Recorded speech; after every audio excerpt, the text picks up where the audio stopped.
옆에 계신 분들과 먼저 인사 한번 나누겠습니다. 이 밤에 뵙게 돼서 참 반갑습니다. 아멘. 할렐루야. 3일 잘 지내셨습니까? 시간이 참 빨리 가죠? 곧 이제 금방금방 또 날씨가 좀 더워지지 않을까. 이제 뭐 지난주에 비가 오고 나서 아침 저녁으로는 공기가 여전히 좀 많이 쌀쌀한데 그래도 금방 이게 낮이 지나오고 날씨가 따뜻해지고 금방 따뜻한 기온이 우리 가운데 찾아올 것 같은 느낌이 많이 듭니다. 여러분 시간 빨리 지나가는 시간과 세월 가운데에서 여러분 참된 진리 가운데 참된 지혜를 가지고 복된 길을 걸어가시는 저와 여러분 우리 모두가 되시기를 다시 한번 주님의 이름으로 축복합니다. 그게 우리의 길을 보여주시는 굉장히 중요한 기준과 우리에게 능력이 되는 것이 바로 뭐냐면 십자가입니다. 십자가. 같이 한번 고백하겠습니다. 십자가는 우리의 능력입니다. 여러분 십자가가 왜 우리의 능력이 되는가? 우리가 몇 주간 걸쳐서 십자가에 대해서 우리 벌써 이제 오늘이 5번째 시간인데요. 십자가의 의미들을 한번 같이 좀 나누고 생각하는 시간을 가졌는데요. 사실 십자가가 많이 아는 것 같으면서도 우리가 실제 십자가가 우리에게 주는 유익과 십자가의 능력을 누리고 살아가는 삶, 그걸 한번 점검해보고 확인을 해보면 그건 사실은 아닌 경우들이 참 많아요. 왜요? 십자가의 본질과 십자가의 참된 의미를 아는 것 같지만 생각보다 우리가 구체적으로 잘 모르는 경우들이 굉장히 많이 있기 때문에 그렇습니다. 십자가가 우리에게 무슨 의미가 있고 십자가를 의지하고 살아가는 삶, 그 말은 무슨 얘기냐면 쉽게 말씀드리면 십자가가 우리에게 주는 십자가의 능력, 십자가의 은혜, 십자가의 승리, 그것을 우리가 온전하게 잘 알고 누리고 그 안에 살아가고 있는가 아닌가, 그건 여러분 별개의 문제이기 때문에 그래요. 여러분이 십자가 하면 언제 제일 많이 우리가 생각하는가? 십자가 하면요, 우리 보통 고난주간, 사순절, 이때 십자가를 묵상하고 바라봐요. 또 언제요? 십자가 찬양을 할 때, 십자가 내가 처음 볼 때 나의 마음에 큰 고통 사라져, 이런 찬양을 할 때는, 아니면 내가 언제요? 죄 지었을 때, 내가 죄 짓고 범죄하고 하나님 앞에서 참 너무너무 죄송스럽고 이럴 때 언제요? 십자가에 달리신 주님이 왠지 나 때문에 돌아가신 것 같고 나의 죄 때문에 그러신 것 같아요. 참 마음이 괴롭고 슬프고 이런 마음 들 때가 있으시잖아요, 여러분. 근데 여러분, 그것도 십자가의 참 중요한 의미겠지만 십자가의 정말 중요한 의미, 십자가를 주님이 왜 지셨고 십자가를 지신 그 주님의 십자가가 나와 무슨 상관이 있는지, 내 일상과 내 삶의 자리 가운데 그것이 무슨 의미가 있고 그게 왜 나에게 능력인지를 여러분 잘 알고 깨닫고 누리고 살아가는 삶이 중요한 문제라는 거예요. 할렐루야. 여러분, 이 십자가를 함께 나누는 이유와 목적은 그것입니다. 그래서 제가 오늘은 이제 십자가에 대한 부분들을 마지막 그냥 다 정리하고 마치려고 해요. 사실 좀 더 하려면 할 수 있지만 어떤 목사님은 십자가에 대해서만 몇 주간, 20몇 주간을 그렇게 매주 오후 예배 시간에 시리즈로 이렇게 설교를 하시고 나누신 적이 있어요. 근데 여러분, 진짜 중요한 게 이거예요. 뭐냐면 십자가에 대해서 아무리 설교를 하고 나누고 여러분이 십자가가 이런 것이구나 배우는 거, 그게 진짜 중요한 것이 아니고 그 십자가의 참된 의미와 능력을 내가 실제로 깨닫고 경험하는 것이 진짜 중요해요. 그게 실제가 되는 것이 사실 너무너무 중요한 문제라는 거예요. 그래서 한번 이렇게 그 목사님 열몇 주, 20몇 주 설교하시니까 설교하는 목사님도 힘들고 성도들도 힘들어요. 왜요? 그 십자가가 우리 삶 가운데 실제로 체험되고 경험되지 않으면 그러는 거예요. 물론 여러분, 십자가에 대한 성경적인 배경과 이해, 이 내용들을 여러분 우리가 잘 살펴보는 것도 너무너무 중요합니다. 그런데 그걸 이론적으로 머리로만 배우고 우리가 깨닫는 건 여러분, 그건 정말 무미건조하고 사실 재미없는 내용들, 지루해요. 그것이 실제로 우리의 삶에 경험되고 누려지는 그런 은혜가 우리 모두 가운데 필요한 줄로 믿습니다. 왜요? 십자가는 저와 여러분의 진짜 능력이기 때문에 그래요. 십자가가 뭐라고요? 능력이에요, 능력. 다시 한번 고백해 봅니다. 십자가는 능력입니다. 여러분이 십자가 능력이라는 말이요, 십자가가 여러분 부적처럼 그런 게 아니에요, 여러분. 십자가 여러분 목에 걸고 다닌다고 여러분 그게 능력이 되는 게 아니에요, 여러분. 우리 영화에서 많이 보는 것처럼 드라큘라 나타날 때 십자가 든다고 여러분 드라큘라가 무서워하고 타들어가고, 여러분 그거 전혀 아닙니다, 여러분. 그거 여러분 새빨간 거짓말이에요, 여러분. 속지 마세요, 여러분. 왜요? 왜 그래요? 세상의 종교는 그들이 믿고 의지하는 그것이 마치 부적과 같은 그런 믿음으로 그들을 믿기 때문에 그래요. 이렇게 차고 다니고 이렇게 걸고 다니고 그걸 바라보고 있으면 그게 자체가 능력이 된다고 생각하는데 그게 자체가 능력이 아니고요, 여러분. 그건 그냥 나무고요. 그냥 목걸이고 그거지. 진짜 십자가의 능력이 되는 것은 뭐가 십자가의 능력이냐면 십자가에 달리신 예수님의 죽으심이, 그 십자가가 나하고 무슨 상관이 있고 그 십자가를 통해서 주님이 도대체 무슨 일을 이루셨기 때문에 그 십자가 앞에서 우리가 어떻게 설 수 있기 때문에 그것이 능력인가 그걸 아는 것이 중요한 문제라는 거예요. 그래서 여러분 십자가는 제가 2월 달에 여러분 우리 성령님에 대해 설명을 나누면서 우리가 이제 두 번째 충만케 하시는 성령님에 대해서 우리가 나누면서 성령 충만하기 위해서 중요한 것 우리가 십자가를 붙들고 의지해야 된다. 그걸 나눈 적이 있거든요. 근데 십자가를 우리가 바라볼 때 두 가지를 기억하시라. 이건 제가 이제 임의로 설명을 드리는 거예요. 이게 뭐 전부라는 건 아니지만 십자가를 바라볼 때 우리가 두 가지를 기억하셔야 된다고. 십자가는 우리의 뭐다? 창문이다. 그리고 십자가는 뭐다? 우리의 거울이 되어야 된다. 이거 두 가지를 나눴어요. 왜요? 십자가가 창문이라는 말은요, 십자가가 그 이후에 뭐가요? 부활의 영광과 연관되는 거잖아요. 십자가에서 이루신 놀라운 일들이 저와 여러분에게 뭐가 돼요? 효험이 돼요. 십자가에서 주님이 이루신 그 놀라운 일들이 저와 여러분에게 뭐가 됐냐면 그냥 다른 나라의 일이 아니라 십자가를 바라볼 때 주님이 거기서 다 감당하셨구나, 치르셨구나, 끊으셨구나, 해결하셨구나. 뭘요? 저와 여러분의 죄와 죽음과 사망과 저주와 패배와 모든 멸망의 모든 권세를 주님이 다 감당하신 거잖아요. 치르신 거잖아요, 여러분. 다 해결하셨다고요. 갚으신 거예요. 해결하시고 갚으셨다는 거예요. 그래서 우리에게 뭐가 돼요? 그래서 그게 이제는 우리가 갚을 필요가 있어요, 없어요? 없게 되는 거예요. 그래서 주님이 승리하신 거예요.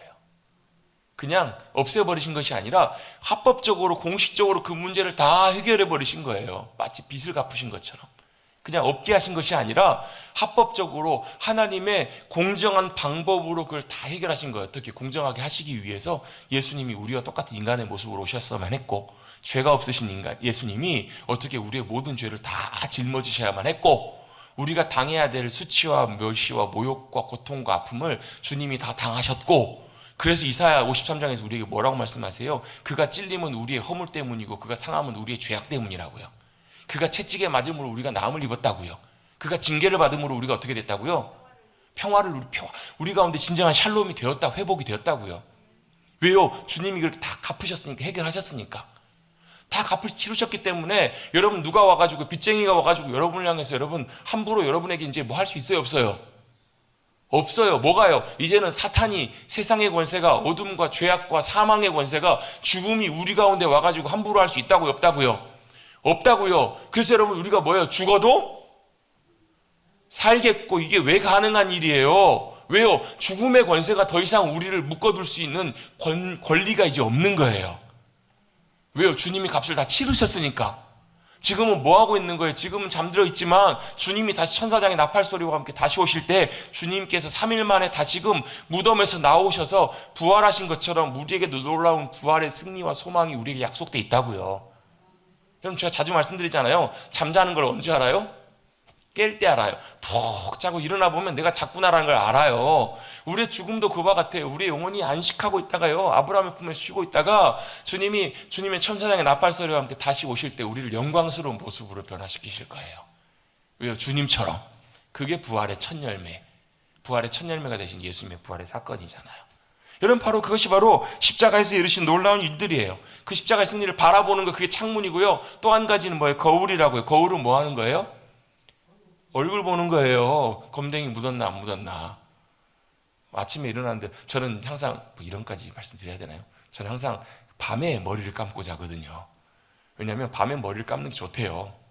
하루 종일 땀 흘리고 막 먼지 구덩이에 있다가 밤에 이렇게 뭐 노폐물들 이런 걸 다 씻고 자야 이제 뭐 머리에 두피에 이제 어쩌나요? 아무튼 밤에 자기 전에 양치하고 다 이제 머리를 감고 자요. 머리를 다 말리고 자는데 어떨 때는 머리를 말리고 자도 아침 되면요, 그 까치가 찾아오는 경우들이 있어요. 머리 이렇게 전 가급적이 요즘 좀 머리를 그래도 좀 짧게 자른 편인데 자르다 보면 머리가 이렇게 올라가요. 아침에 이제 일어나가지고 양치하고 세수하면서 이렇게 머리를 침을 발라가지고 이렇게, 침이 아니라 침 안 발라요, 여러분. 물을 발라가지고 다 내려요. 근데 아침에 또 이렇게 오다 보면 바람이 불어가지고 이게 또 머리가 또 다 마르면 어떻게 돼요? 다시 또 이렇게 반사적으로 다시 자동으로 올라오는 경우가 있어요. 그럼 뭐 하고 가야 돼요? 거울을 봐야 돼요. 왜요? 머리가 떴는지 안 떴는지 거울을 봐야 알거든요. 얼굴에 뭐가 묻었는지 안 묻었는지, 내 얼굴이 어떤지는 거울을 봐야 돼요. 자기 자신의 모습은요, 거울을 봐야 알아요. 자기 자신의 모습은 내가 잘 본 것처럼, 내가 잘 아는 것처럼 생각하지만요, 자기 자신의 진짜 모습은 거울을 봐야 돼요. 그 거울이 뭐라고요? 십자가예요. 그 십자가는 내 자신을 제대로 보게 하는 굉장히 중요한 도구가 되고 굉장히 중요한 역할을 하는 것이 바로 십자가예요.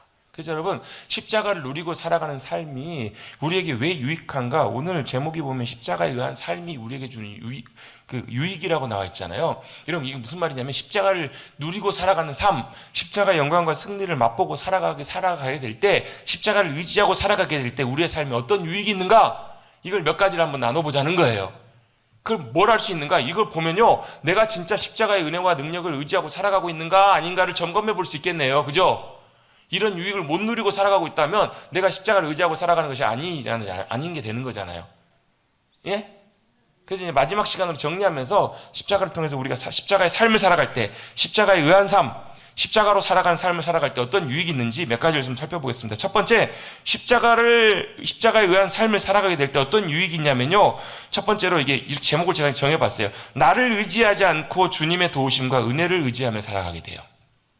자, 십자가를 의지하고 살아가게 되면요, 나를 의지하지 않아요. 나를 의지하지 않고 주님의 은혜, 주님의 도우심을 의지하고 살아가게 된다고요.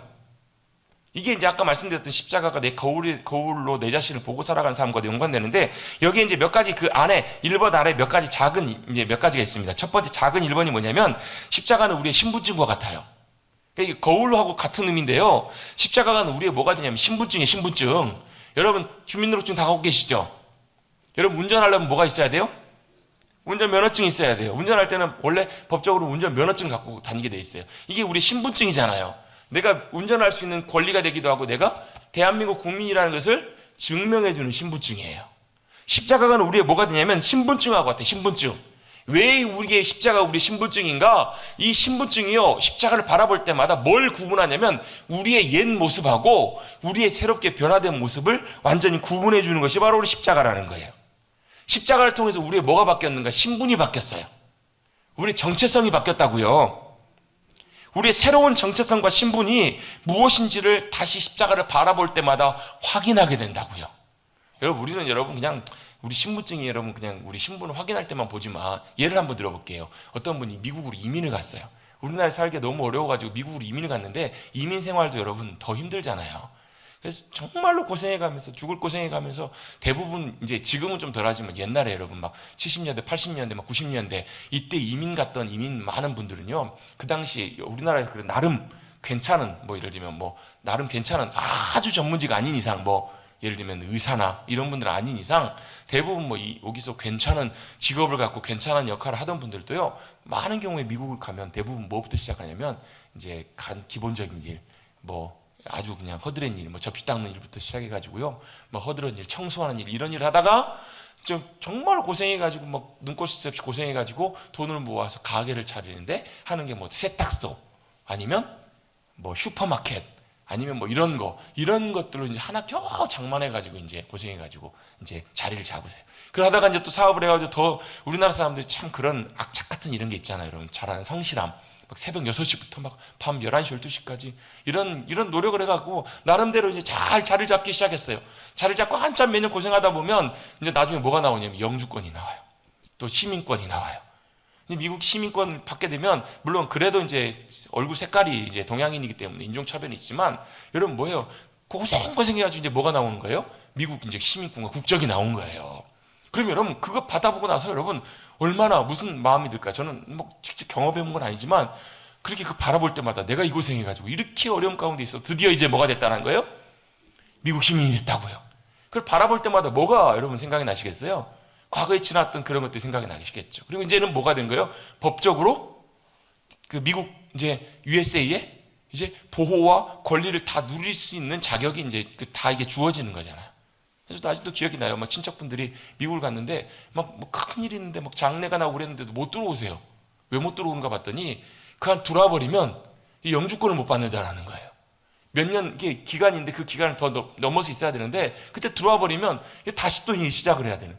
아예 안 나올 확률이 높아서 꼭 들어와야 되는 상황인데도 못 들어와가지고 발을 동동 구리고 안타까워하는 모습을 종종 봤어요. 근데 이제 뭐가 돼요? 미국 시민권이 나오고 영주권이 나와버리면 이제 좀 들어가고 나가고가 이제 훨씬 자유스럽게 되는 거예요. 왔다 갔다. 왜요? 이제는 보장이 되니까. 여러분 십자가는요, 여러분 뭐가요? 신분의 여러분 신분증과 같아요. 왜요?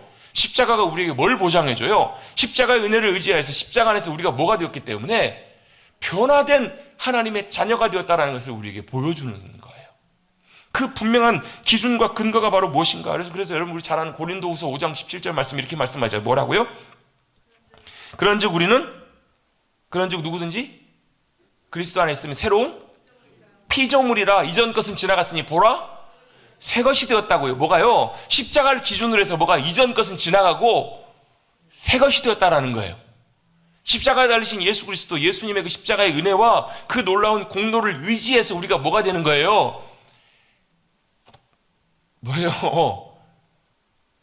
누구든지 그리스도 예수 안에 있으면 영접하는 자 곧 그 이름을 믿는 자들에게는 하나님의 자녀가 되는 권세를 주셨다고요. 하나님의 자녀 되는 권세가 어디에서요? 예수 그리스도 안에서, 더 구체적으로 예수님의 십자가의 안에서, 십자가의 권세와 은혜 안에서 십자가의 공로 때문에 우리가 뭐가 되었다고? 하나님의 자녀가 됐다고요. 이전에는 뭐가요? 세상의 자녀, 세상의 진노의 자식으로 죽을 수밖에 없었던, 멸망당할 수밖에 없었던 우리의 신분이 어떻게 바뀌었다고요? 신분이 바뀐 거예요. 완전히 세탁이 된 거예요. 완전히 변화된 거예요. 이 부분을요, 이렇게 설명하시는 분들이 계세요. 원래 여기 보면 새로운 피조물이다 이렇게 표현되어 있는데, 이 피조물이라는 단어가 원래 헬라어 원어에서 보면요, 무슨 단어냐면 창조라는 말이에요. 창조. 이 단어가 피조물이라고 표현되어 있지만 창조라는 말이에요. 그 말이 무슨 말이냐면 새로운 창조, 새 창조. 여러분, 부활은 여러분 새 창조입니다. 부활의 사건은요, 그냥 돌아가신 예수님이 살아나신 것이 아니라, 원래 여러분 그 부활의 첫 열매라는 사실이 이제 고린도전서 15장에 보면 뭐와 연관이 되냐면 첫 아담이 등장해요. 그리고 새로운 아담이 등장해요. 마지막 아담이. 이게 누구냐면 첫 아담은 에덴 동산에 쓰던 아담이에요. 마지막 아담은 누구세요? 예수님이세요. 이게 왜 중요한 의미냐면 하나님께서 창조하셨어요. 창조의 완성이 누구냐면 아담이에요. 완벽하게 이루신 창조의 완성이 아담인데, 이 첫 아담이 어떻게 했냐면 실패했어요. 어떻게 해요? 죄로 인해서 망가졌어요. 하나님의 창조의 질서가 무너졌어요. 그래서 이 땅에 뭐가 들어와요? 죄가 가득해요. 그래서 하나님이 만드신 천지만물은 너무너무 아름답고 좋은데 이곳에 뭐가 가득 차 있어요, 여러분? 어둠이 가득 차 있잖아요. 무질서함이 가득 차 있잖아요. 죄악이 가득 차 있잖아요, 여러분. 세상이 여러분 참 아름답지만 여러분 세상이 살기 어려운 이유가 뭐예요? 죄악 때문에 그렇잖아요. 죄 때문에 뭐예요? 죽을 때까지 뭐 해야 돼요? 땅 파야 돼요. 죽을 때까지 고생해야 되고요. 죽을 때까지 수고해야 되고, 또 뭐예요? 여자분들은 죽을 때까지는 아니군요. 죽을 만한 고통, 출산의 고통을 겪어야 되고요. 여러분 인생이 참 너무나 큰 어려움과 아픔들이 너무너무 많잖아요. 그래요, 안 그래요? 참 쉽지 않은 인생, 여러분 우리의 인생이고, 여러분 이 천지 만물이잖아요. 원래 하나님께서 이렇게 만드셨을까요? 아니요. 원래 하나님께서 만드신 창조는요, 완벽한 창조셨어요. 완전한 창조이셨어요. 그게 망가져버린 거예요. 그래서 누가요? 예수님 오셔서 다시 그걸 뭐 하시는 거예요? 회복하시는데, 여러분 하나님의 회복은요 뭐가 같냐면, 하나님께서 성경에서 말씀하시는 새롭다라는 말의 의미는 뭐냐면, 여러분 그 전도서에 보면 해 아래 새 것이 없다라고 말씀하시잖아요. 여러분 이 땅에 새 것이 없어요. 그럼 성경에서 말씀하는 새롭다라는 의미가 뭔가? 원래 하나님이 처음 만드셨던 처음에 완벽한 완전한 것들로 돌아가는 것이 회복이에요. 그게 바로 새롭다라는 의미예요. 주님이 이루신 그 부활의 사건은 뭐라고도 표현할 수 있냐면, 다시금 옛날에 주님께서 처음 완성하셨던 그 창조를 다시 새롭게 하시는 것이 새 창조라고요. 그게 뭐라고요? 그게 부활이라고요. 그래서 여러분 이 피조물이라는 말이 새 창조라는 말이에요. 창조. 크리시스라는 말이 피조물이라는 단어도 사용되긴 하지만 거의 대부분 뭐의 의미로 사용되냐면요, 창조라는 의미로 사용돼요. 무슨 창조예요? 다시 주님이 새롭게 원래 만드셨던 그 창조를 시작하신 사건, 그게 바로 뭐라고요? 그게 바로 부활의 승리이고요. 그게 바로 뭐라고요? 고린도후서 5장 17절에 말씀하시는 누구든지 그리스도 예수 안에 있는, 예수님 안에서 변화된 새로운 창조, 그 놀라운 역사가 바로 저와 여러분을 통해 새롭게 시작한 거예요. 그래서 저와 여러분이 뭐가 된 거예요?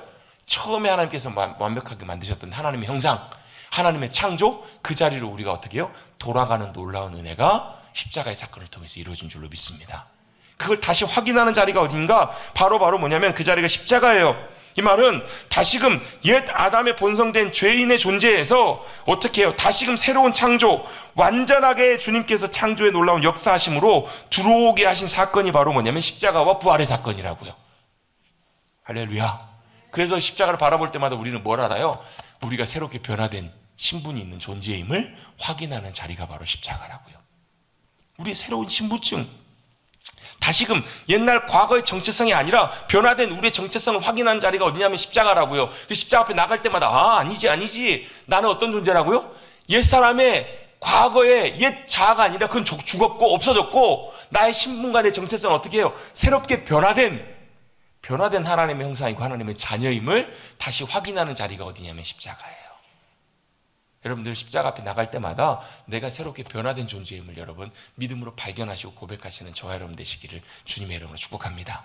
뭐가요? 신분이, 정체성이 변화됐다고요. 여러분 그렇게 못 살았다고 해서 낙심할 필요가 없어요. 왜요? 우리의 신분은 변화됐으니까. 우리 신분은 하늘의 시민권, 하늘의 변화된 존재로 주님께서 바꿔주신 거예요. 어떻게 해요?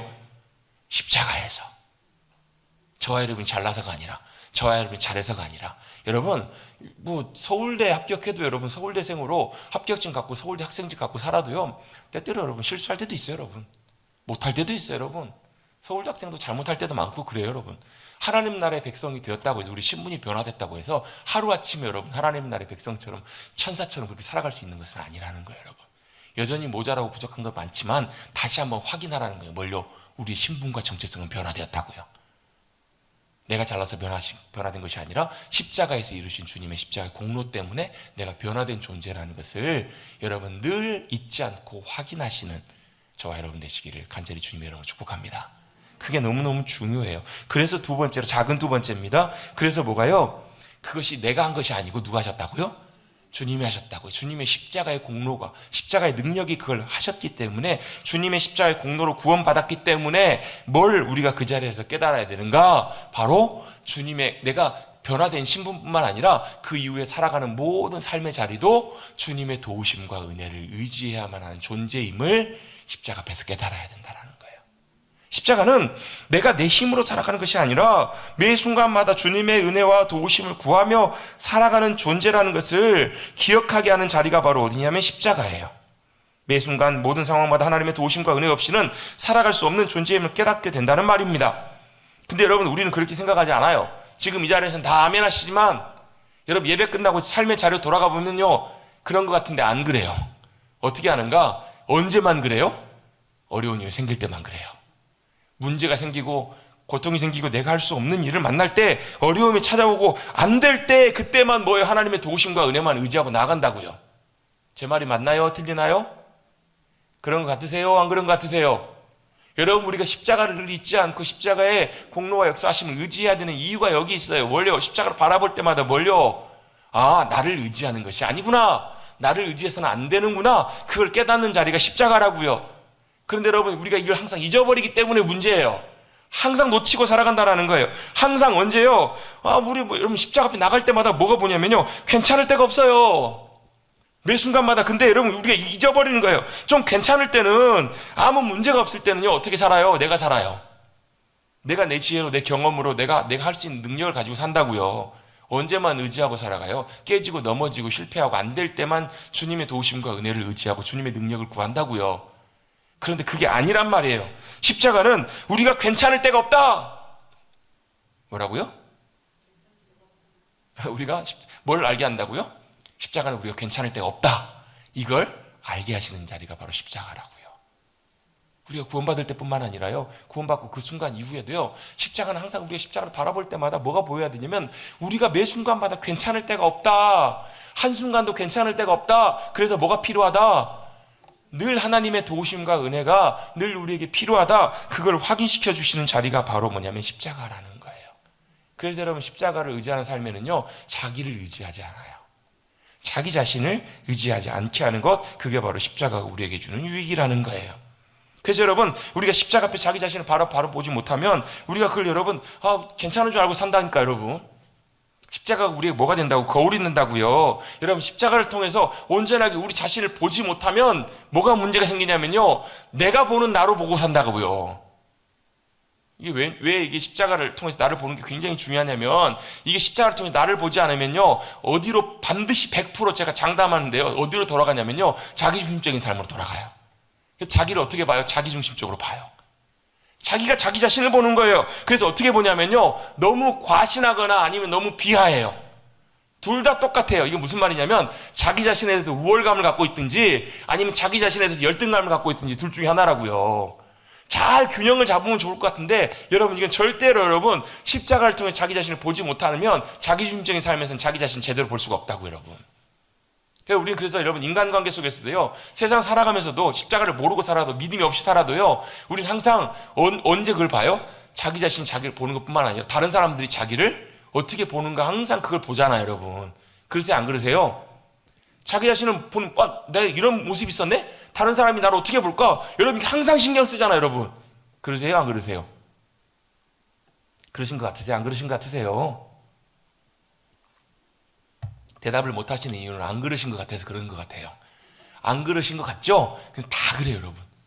이게 여러분 우리 안에 왜 그러냐면요 그 하나님을 떠난 죄악 가운데 있는 죄의 옛 본성, 죄의 본성 가운데 핵심이 뭐냐면 자기중심적인 삶이거든요.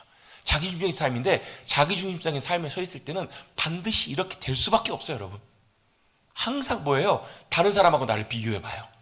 비교해봐가지고 내가 다른 사람보다 좀 잘났으면 어깨에 힘이 들어가요.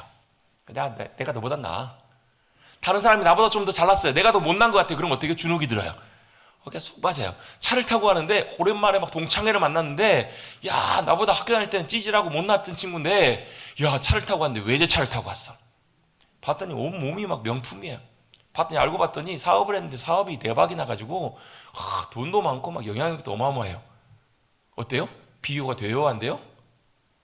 아니 그러니까 비교하자는 얘기가 아니라 그렇다고 여러분. 가다 보면 여러분 우리도 모르게 이게 비교하게 된다고 여러분.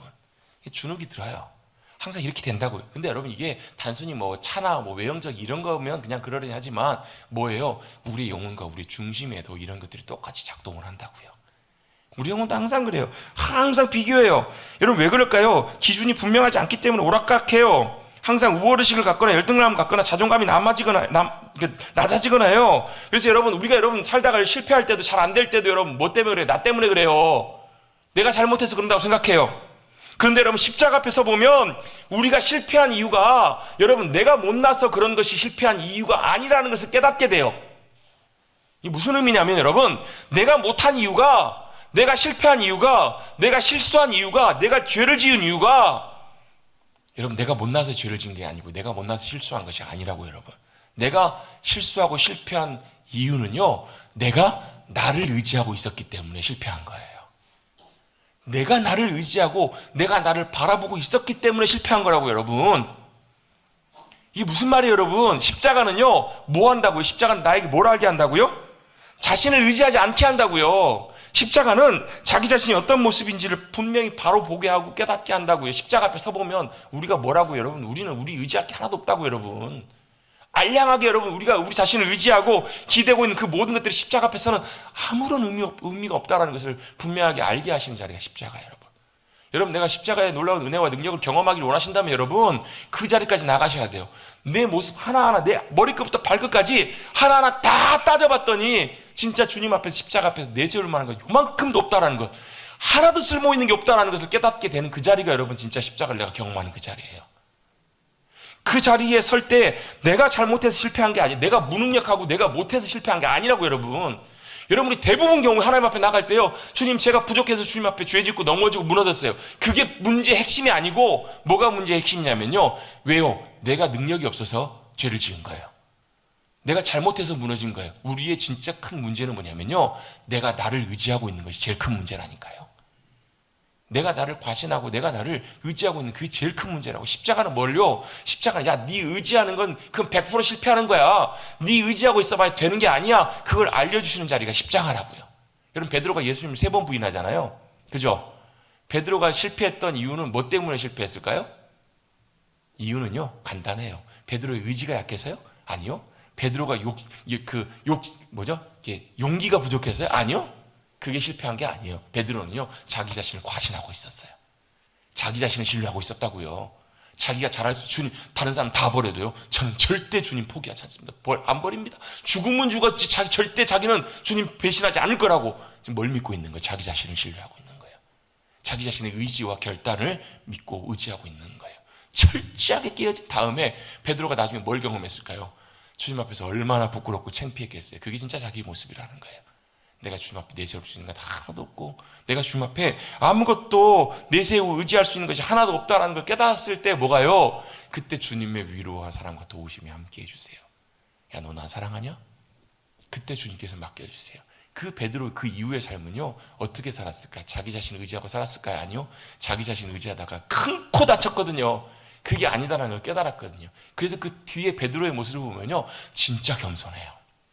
그 이후에 물론 성령님의 충만케 하심, 성령님의 능력과 권세가 베드로의 삶 가운데 함께 해주셨지만, 베드로의 심령과 중심과 인격과 성품과 모습을 보면요, 완전히 딴 사람 같아요. 왜 그랬을까요? 그 이후부터는요, 자기 자신을 과신하지 않아요. 그래서 자기 자신을 내세우지도 않아요. 그 이전의 모습을 보면요, 진짜 베드로가 어떤 모습으로도 많이 비춰지냐면, 좀 나쁘게 표현하면 잘난 체 하는 모습. 진짜 잘난 체 많이 해요. 진짜 자기가 으뜸이에요. 1등이에요, 1등. 자기가 최고예요. 여러분, 혹시 이런 사람들 알고 계신 분 계십니까? 알고 계시나요? 여러분, 이게 여러분, 우리 안에 베드로 같은 속성들이 다 있거든요. 왜요?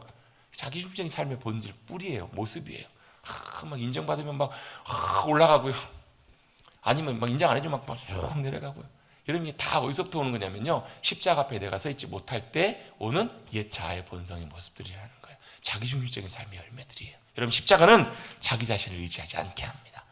십자가는 자기 자신을 의지해봐야 아무것도 없다는 것을 알게 해요. 여러분, 진짜 성공과 승리는요, 어디서 오는가? 내 결단과 내 노력과 내 능력에서 오는 것이 아니라 십자가 앞에서 자기 자신을 바로 발견하고, 그래서 주님을 의지할 수밖에 없음을 깨닫게 되는 것, 그게 바로 진짜 승리하는 자리라는 거예요. 어디서? 매 순간마다, 모든 순간마다 내가 하는 말 한마디, 생각, 행동, 계획, 모든 것. 그래서 여러분, 잠언 우리가 잘 아는 3장 5절 6절 말씀에는 뭐라고 말씀하세요? 너는 마음을 다하여 여호와를 신뢰하고 내 명철을 의지하지 말라, 내 지혜를 의지하지 말라, 네 계획을 의지하지 말라, 네 경험을 의지하지 말라, 네 능력과 네 의지를, 네 결단을 의지하지 말라는 거예요. 여러분, 주님 앞에 결단하시고 의지하셨습니까? 여러분, 결단과 의지도 내가 할 수 있는 것이 아니에요. 여러분, 그거 내가 결단한다고 못 지켜요. 여러분, 지켜도 문제예요. 왜요? 내가 그렇게 지켜 잘하잖아요. 그럼 100% 어디 가냐면요, 그게 자기 자랑이 돼요. 100% 그게 자기 의지하는 게 되는, 야, 나 금식기도 40일 금식기도 2번 한 사람이야? 그거 누구? 하나님 은혜로 가능한 일인데요, 하나님 은혜로 안 해도요, 자기가 40일 금식기도 성공하면요, 그 다음부터 뭐가 돼요? 자기 훈장이 돼요. 훈장이. 나 이래봬도 40일 금식기도 2번 성공한 사람이야. 어디서 까불어?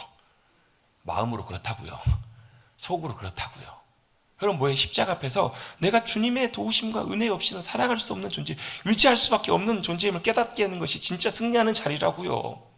그래서 십자가는 뭐하게 해요? 주님만, 주님의 도우심과 은혜만 의지하게 한다라는 거예요. 예레미야 17장 5절부터 8절까지 말씀도 똑같아요.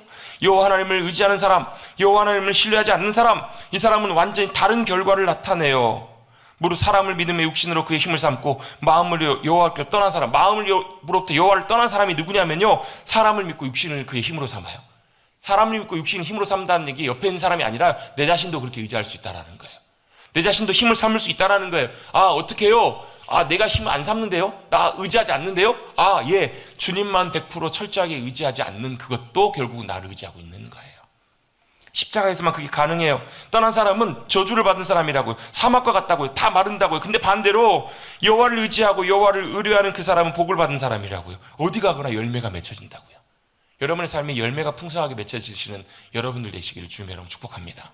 여러분, 이 프리지아 꽃처럼, 여러분 향기로운 꽃처럼, 여러분 향기가, 여러분 본당 처음 들어오실 때 막 뒤에까지 다 나죠?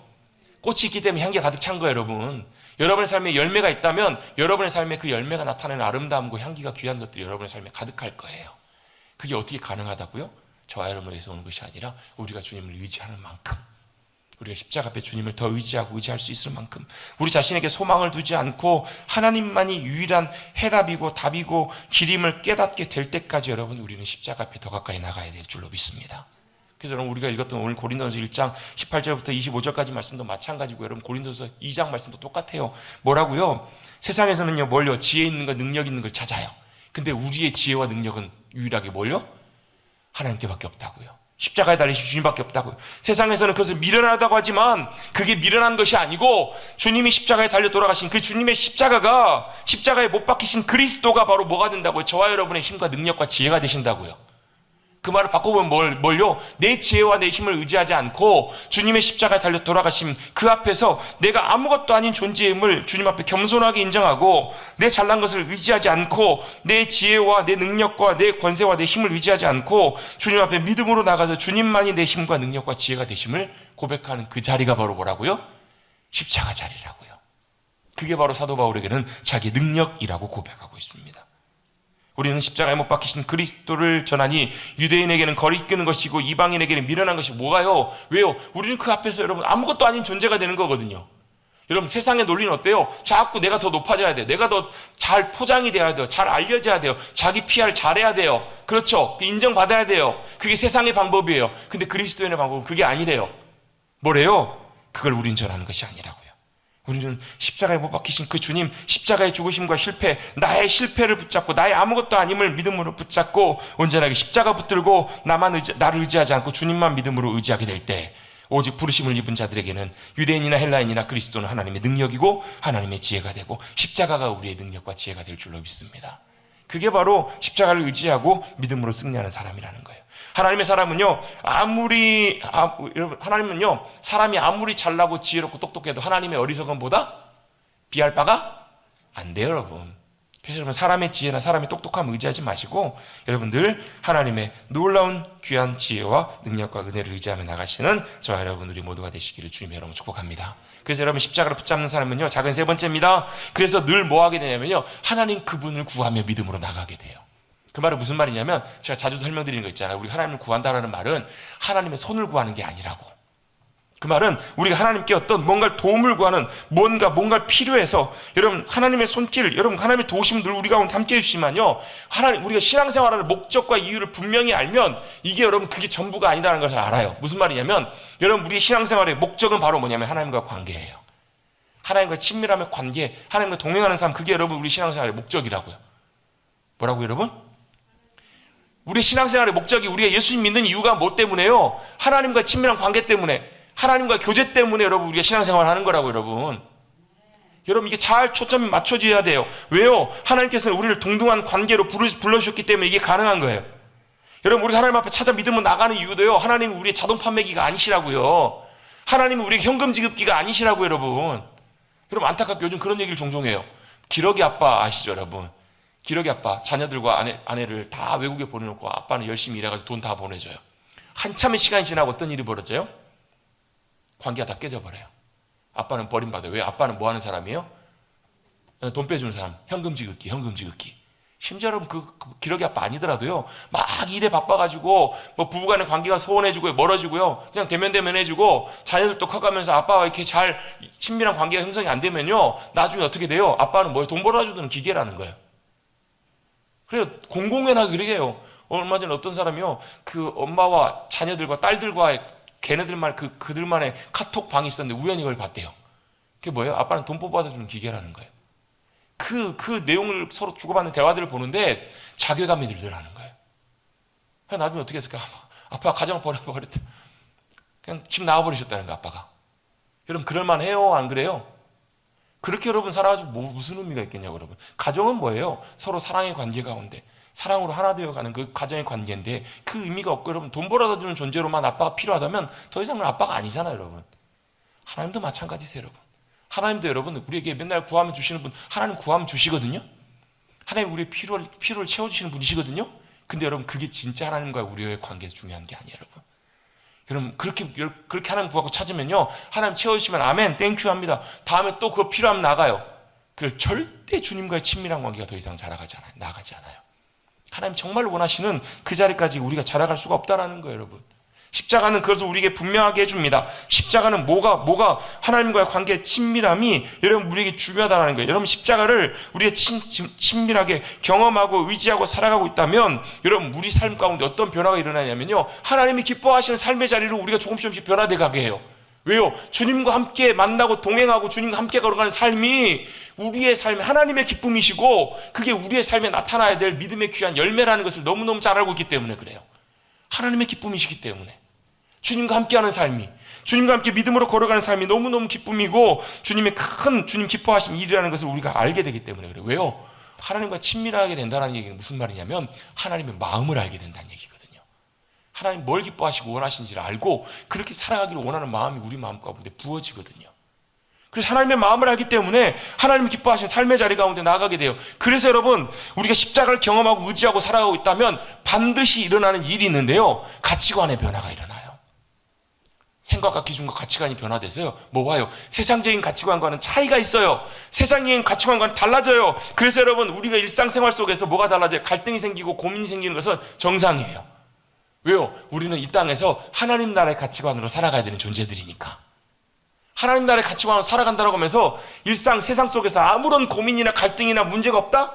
그건 여러분 뭐예요? 아무런 관심이 없거나 우리의 가치관과 삶의 기준과 모든 것들이 여전히 세상적인 것들과 똑같거나 그 중에 하나라는 거예요. 여러분, 반드시 여러분 우리가 주님 닮아가서 주님과 같이 친밀함 가운데 변화되어 가고 있다면 어떤 일이 벌어져 갈등이 생기고 문제가 생기는 건 정상이라고 여러분. 그래서 여러분, 우리 신앙생활 할 때 여러분, 아무 일이 일어나지 않고 아무런 갈등이나 어려움이나 문제가 일어나지 않는다면 그게 주님이 주시는 은혜이고 평안일 수도 있지만, 한편으로는 여러분 우리 안에 아무런 변화가 없다는 얘기일 수도 있어요. 아무런 영적인 도전이나 성장이 없을 수도 있다는 얘기예요. 바꿔서 표현해보면 그런 일들이 있을 때 한편으로는 여러분 감사하시면서 인내하면서 믿음으로 이겨나셔야 돼요. 그런 어려움들이 있다는 얘기는 내가 지금 살아있다, 내가 지금 성장하고 있다, 변화돼가고 있다, 새롭게 조금씩 주님 기뻐하신 삶의 자리로 조금씩 나가고 있다, 그 증거일 수 있기 때문에 그래요. 여러분 그런 일들이 있을 때 포기하지 마시고 도망가 버리지 마시고 낙심하지 마시고 여러분 인내함 가운데 여러분 더 귀하게 자라가시고 성장해 가시고 넘어가시는 우리 귀한 믿음의 백성들 되시기를 주님의 이름으로 축복합니다.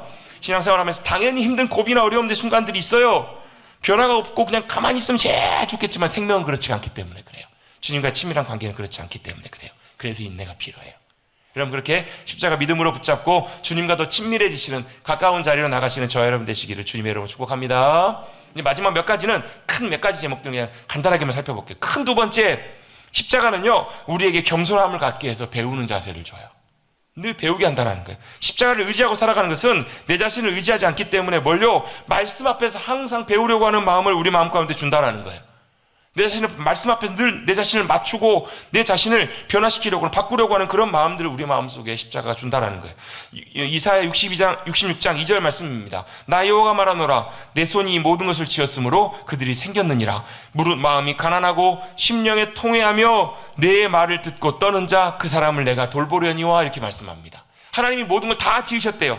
다 하나님의 것이래요. 근데 누가요? 하나님께서는 마음이 가난하고 심령이 통회하며 하나님의 말씀을 듣고 떠는 자 그 사람들을 돌보신다. 돌보신다는 말은 무슨 말이냐면 보신다는 말이에요.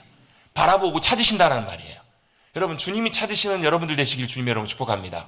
누구를 찾으신다고? 마음이 가난하고 심령이 통회하고 애통해하며 안 되니까 안타까워하고 주님의 도우심을 구하고, 그래서 어떻게 하나님 말씀 앞에 떠는 자. 하나님 말씀 앞에 떤다라는 말은요, 하나님의 말씀을 경외하는 거예요. 하나님 말씀을 있는 그대로 인정하는 거예요. 그 말씀 앞에서 겸손하게 나아가는 거예요.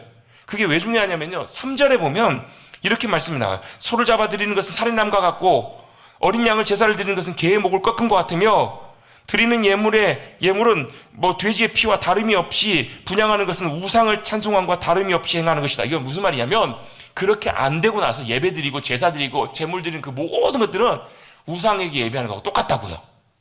우리가 예배를 드려도 이 삶이 안 되면 하나님 앞에서 마음이 가난하고 심령이 애통해하며 하나님 말씀 앞에 떠는 자세로 나아가지 않으면 그게 안 된다고요. 의미가 없다고요. 예배가 아니라고요.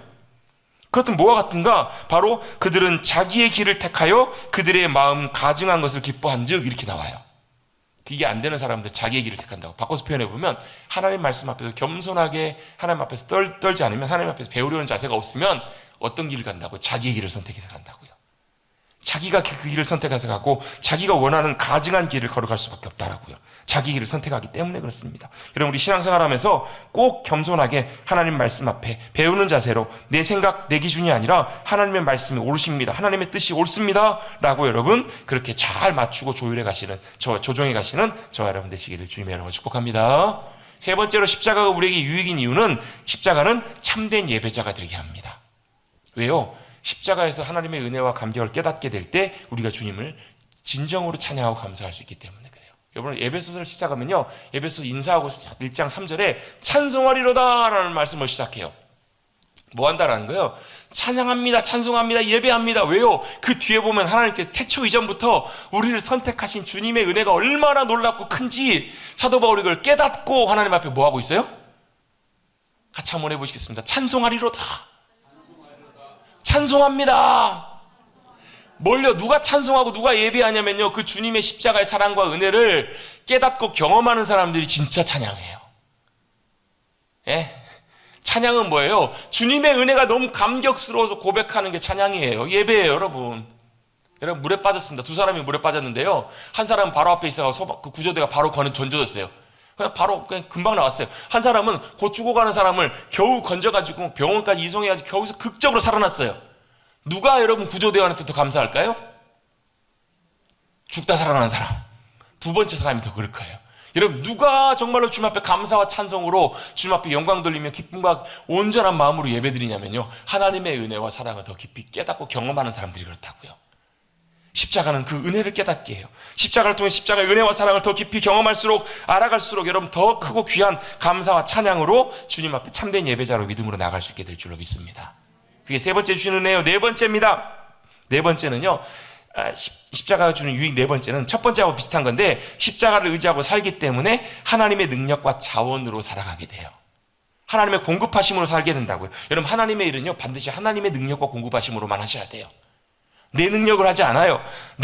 우리는 대부분 어떻게 하냐면, 일들을 준비하고 할 때요, 어떻게 잘할 수 있을지, 내가 갖고 있는 것이 얼마고 내가 얼마나 할 수 있을지, 또 어떤 계획을 갖고 할지, 그걸 여러분 예측하고 판단해요. 그걸 여러분 다 마치고 나서도 그렇게 결산해요. 얼마나 갖고 있는 것 같고 어떻게 했는지 그걸 결산해요. 근데 그렇지 않아요. 하나님의 일은요, 어떻게 하냐면 뭘로 판단하는 줄 아세요, 여러분? 하나님의 능력과 일들은 하나님의 공급하심과 능력이 우리 가운데 얼마나 함께 하셨는지 그걸 갖고 판단해요. 그걸 의지하는 삶을 사는 거예요. 우리의 능력과 계획을 의지하지 않고 하나님이 얼마나 큰 하나님의 능력과 은혜로 우리 가운데 역사하시고 풍성하게 나타나셨는가, 일하셨는가, 그걸 갖고 판단한다고. 여러분, 그걸 여러분 대표적으로 보여주는 사건이 오병이의 사건이잖아요. 예수님이 제자들에게 물으시잖아요. 야, 어떻게 할까? 그랬더니 누가요? 거기서 빌립이 기가 막히게 벌써 계산해요. 주님, 200데나리나 떡이 부족합니다. 200일치 일당이 필요하다고요. 한 3천만 원 넘게 필요하다고요. 정확하게 분석하고 계산했어요. 그 계산이 맞아요, 틀려요? 맞아요, 여러분. 정확한 계산이에요. 정확하게 분별하고 계산하고 판단하는 거, 그것까지는 좋아요. 판단이 맞아요. 근데 반드시 우리가 의지해야 될 것은 바로 뭐냐면, 거기서 여러분 해답은 누구에게 있어요? 주님 손에 있다고요. 오병의 기적은 주님의 능력과 권세로 그 일을 이루시고 채우시고 역사하신 주님이시라는 거예요. 근데 우리는 대부분 교회 일하면서도요, 어떤 방식으로 하냐면 빌립의 방식으로 일을 해요. 그러면 그 200 데나리온의 떡은 어디서 구할 것이며 어디 가서 가게가 사올 것인가, 그걸 본다고요, 여러분. 근데 여러분, 십자가를 의지하는 삶은요, 그걸 계산하고 따져보는 거, 할지 모르지만 진짜 그 모든 일의 결정은 누구의? 주님 손에 달려있다는 것을 보는 자세가 십자가를 의지하는 삶이에요. 주님의 공급하심과 능력을 의지해서 그래서 여러분, 주님이 결산도 어떻게 하세요? 다 거두라고 하시잖아요. 왜요? 버리지 말게 하라. 왜요? 주님의 손길 가운데 떡 5개와 보리떡 2마리가, 맨날 바꿔야죠. 보리떡 5개와 물고기 2마리가 들여졌을 때 어떤 주님의 능력과 권세로 어떻게 일하셨는지, 어떻게 먹이셨는지를 주님이 다 보게 하시고, 그걸 잊지 말라고 다 남은 걸 거두라고 하시는 거예요. 자, 봤지? 어떻게 하는 게 봤지? 이게 바로 주님의 일하심이야.